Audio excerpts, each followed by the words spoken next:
Hey everyone, Road Breach here, and today we're taking a look at Five Nights at Freddy's Into the Pit. Five Nights at Freddy's Into the Pit is a horror stealth game developed and published by Megacat Studios and released for PC on August 7th and consoles later on the 27th of September of this year. This game is based off the spin-off book series Fazbear Frights. I haven't finished it, namely because I don't find reading fun. The last FNAF game was a glitchy mess, so I guess this game was an apology for the state of Five Nights at Freddy's. But was it a good apology?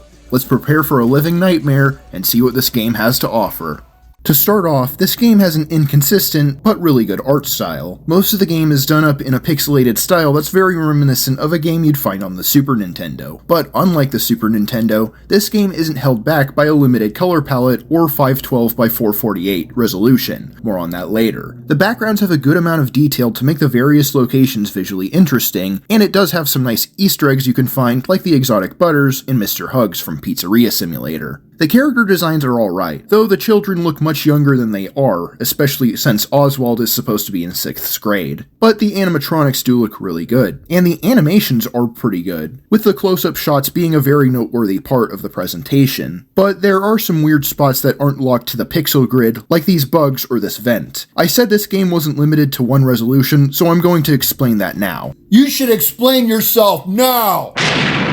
There are parts of the game that aren't pixelated. The pictures of Oswald's family are done in a different style from the rest of the game, but it's very appealing and the characters are pretty close to what they look like in the actual gameplay. The menus are also not pixelated, the main menu especially. That being said, this title screen looks really good, with Spring Bonnie having some excellent shading. What about audio? The game has some pretty good sound design that helps make the game very immersive even with the retro style. Even if an animatronic isn't in the room with you, you can still hear their footsteps coming from the adjacent room. And sounds can get louder if you walk towards the source of the sound, and quieter if you're walking away. They can also get muffled if you're in an adjacent room to the noise, with one particular example being the dining area with the party going on. The jump scares are also well animated, and pretty effective at scaring the shit out of you. The game also has ambiance in its locations that help add to the immersion, which brings me to the music. The game normally has creepy ambient music that will play when you're sneaking past animatronics, and it will play high-energy, suspenseful horror music when you're getting chased, which will die down when they lose you. The mini-games have chiptune music that I'm not the biggest fan of, but the party music titled Hollow Dance is quite possibly the absolute best this franchise has to offer.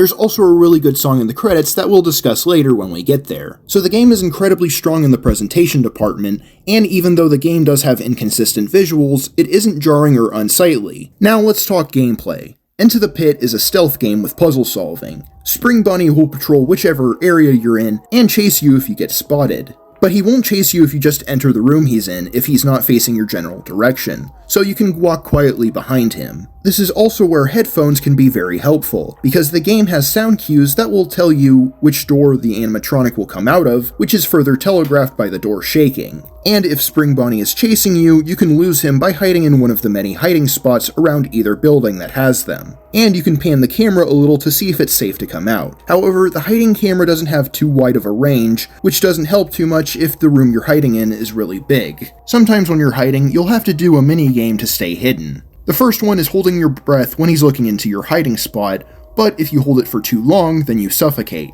The second one is swatting away spiders by pressing the button it tells you to press. The third one is moving left or right to stay hidden in one of the closets.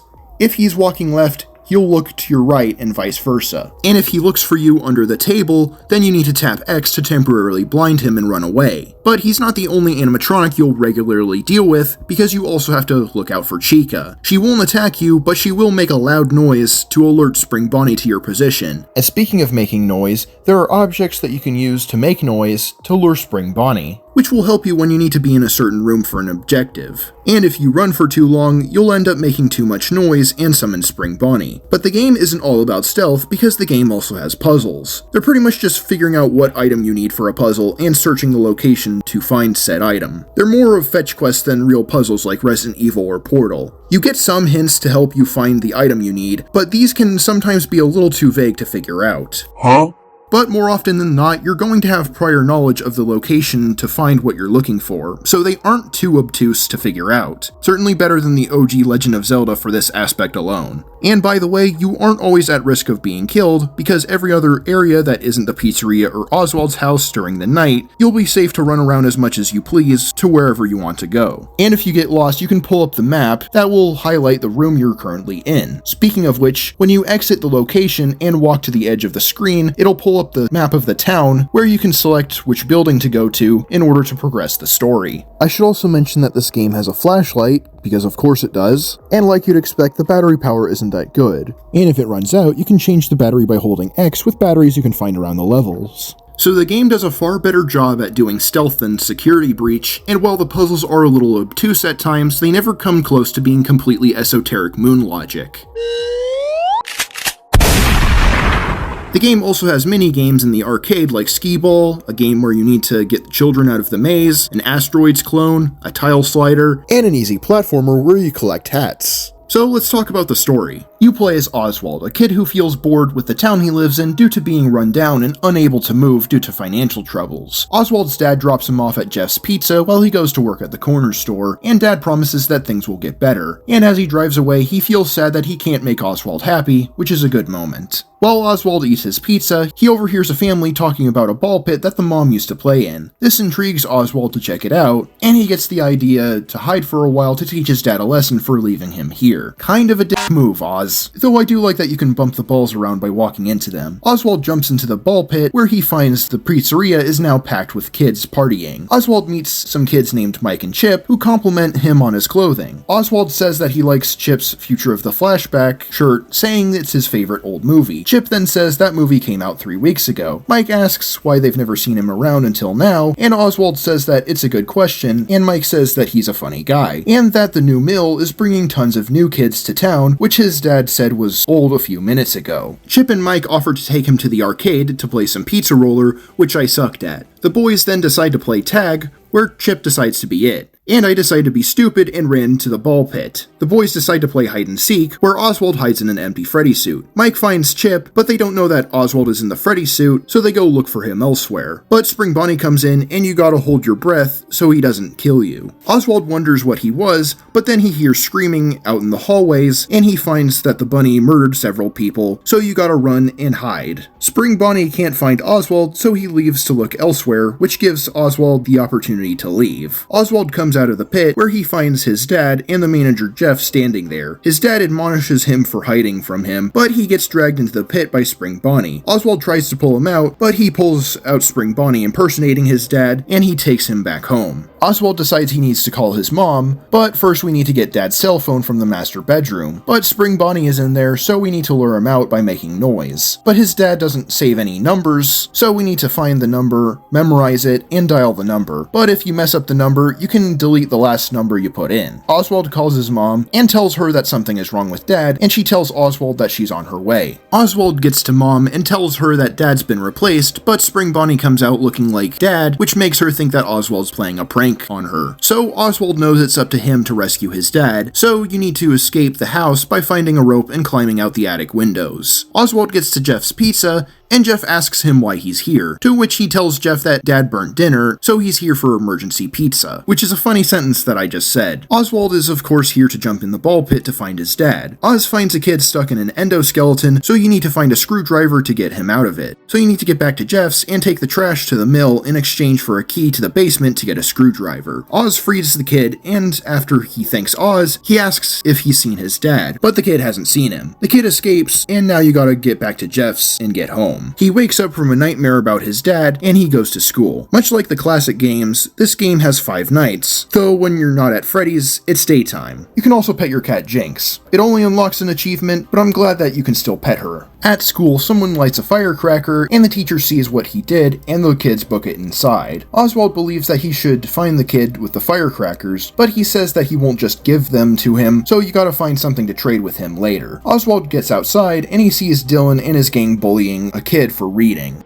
Tell you what, guys, why don't you go build a bridge and jump off it? Oswald goes to comfort her, and she says people picked on her for reading at her old school too. We learn the girl's name is Gabrielle, and she gives Oz an old sketchbook filled with drawings from her grandpa's work. The drawings in question are drawings of the animatronics, so her grandpa definitely worked at Freddy's at one point. Oswald goes back home, so you need to get through the window in Oswald's room with the screwdriver. The lights go out at Freddy's, so you need to find a fuse box. Oswald hears a kid screaming, but Chica is in the kitchen with the kid, so we need to lure her out with some food. So we need some pizza from Jeff's to lure her out and rescue the kid. So we need to trap a rat and scare someone with it, which will distract Jeff, so we can get some pizza from the kitchen at Jeff's and lure Chica out and rescue the kid, who turns out to be Mike. He asks Mike if he's seen his dad, and he answers no. Spring Bonnie breaks through the doors to the arcade, which prompts you to mash A and book it to the ball pit. The next day, Oswald goes to school, where Dylan further proves how much of a stupid tailpipe he is. You're a poopy head. And he slaps Oswald with a sticky hand that the teacher confiscates. In class, Oz hallucinates that the class is full of animatronics from Freddy's, and the teacher asks him what's wrong, and he says that he can't focus. The teacher tells him to stretch his legs and clear his mind, and while he's at it, he should get a book from the principal's office. Oswald goes back home, but now the window in his room is boarded shut, so you need to book it to the front door. We go back to Jeff's place and wait, hold up, what? So Oswald was legitimately time traveling all along. Keep in mind that Spring Bonnie broke the doors, so it clearly affected the doors at Jeff's. So it's clear that Spring Bonnie affected the future, which pokes a massive plot hole in the story considering Dad's phone and Dylan's phone later on. So at most, this door has been broken for a little more than 19 years. Wouldn't a change like that have more of an effect on the present? And I thought it had something to do with agony. You know, besides the revenants and possessed animatronics, this series has been fairly grounded, but now they just said screw it and added time travel into the mix. Anyway, back into the pit to try and save Dad again. I should also mention that I found a family vacation photo with Oswald and his mom at the beach, and now that I see his mom in a higher resolution, I can safely say that she's very pretty. We need to get into the arcade to save Chip. There's a shiny vent in the party hallway, and since I got the sticky hand from Dylan, I can use it to pull the vent down and get the key to the arcade. But it's not that simple because Bonnie the Bully is in here, and I need to lure him out somehow. Let's see. I gotta repair the guitar. And to do that, we need to get the strings from the mill, but not before Dylan snaps a picture of Oswald and says it's going to make headlines at school. Oswald takes the strings back to Freddy's to fix the guitar and lure Bonnie out of the arcade to save Chip. You get cornered by Freddy and Spring Bonnie, so you gotta book it to the ball pit. The next day, Oswald goes to school with Dylan berating him for last night. Oswald hallucinates that the students are animatronics, which freaks him out enough to shove Dylan. Oswald leaves for the ball pit, and now you gotta save another kid. This kid is stuck in the security office, but Freddy's in there, so we need to find the kid with the firecrackers, but he'll only trade one if you got the handheld game system from the prize machine. A Game Gear for a firecracker. Kinda seems like a shitty deal to me. Spring Bonnie comes along in his dad disguise and takes Oswald home, and now your only option to escape is to get the ladder from the attic and carry it over to the basement. But if you get spotted by Spring Bonnie, you need to drop the ladder and go hide. So now we can lure out Freddy with the firecracker, but the kid is too afraid to leave. So we gotta distract Spring Bonnie, but now the kid is missing, and the cameras show that he trapped her in the freezer. How do we get her out? Well, you gotta rip off the hammer from one of the arcade games and smash the handle off the freezer. But then Oswald gets bunnied, and he makes a mad dash to the ball pit. And when he exits, he declares that this madness ends tomorrow, day 5. This nightmare ends today. As soon as we unlock the door to the ball pit because Jeff locked it. So Oz tells Jeff that he left one of his jackets in the ball pit room, which has his wallet, and Jeff gives him the key to said room. There's one last kid trapped in the party room, so you need to find a key card to open the door. He asks the girl if she's seen his dad, but she answers no. But she has heard noises coming from the vent behind her, And sure enough, Oswald's dad is in here. But as soon as he unties him, Spring Bonnie comes in and takes him away. But Oswald won't stand for that, so he runs to the ball pit and socks Spring Bonnie in the face. And they all go back to Jeff's, where Spring Bonnie gets tangled in the ball pit enclosure where he seems to suffocate. Oswald wakes up his dad, and he asks Oswald what happened. And he confesses that he wanted to prank him, and apologizes to his dad. They both go outside, and Oswald further explains what went down, and his dad promises that they'll move out. And to close us off, we have an original song made for the game called Voices from the Pit, which is a total banger.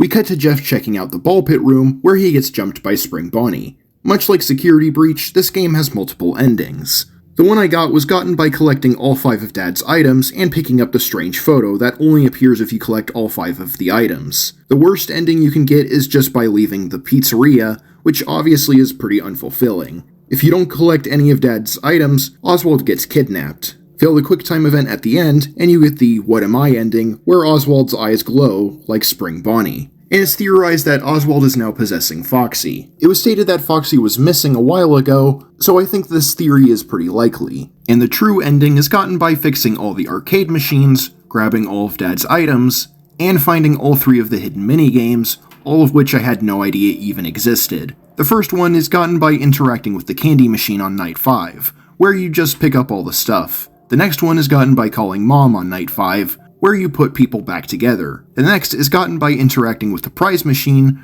where you need to walk around the building and pick up 6 balloons to bring to the party room, where you get mauled by a robot dog. This ending has different dialogue over the ending I got, followed by a hug, and everyone happily eating pizza, with Jeff not dying. Even though I didn't get the true ending, I'm still fine with the one I got. I gotta say, out of all the protagonists we've gotten for these games, Oswald is easily the best we've had. He's got the most depth, he's got plenty of background, and he goes through a character arc over the course of the game. And overall, this game is pretty good. Five Nights at Freddy's Into the Pit takes what Security Breach did and does it way better at launch. It has more consistent rules for its stealth gameplay, and even though it has time travel that doesn't make sense, it still does a good job at world building and character development outside of that. If you're looking for a good FNAF game that has stealth in it, this is what you're looking for. Be sure to like, comment, subscribe, and I'll catch you next time. Thanks for watching and gotta zoom. Evils of the past.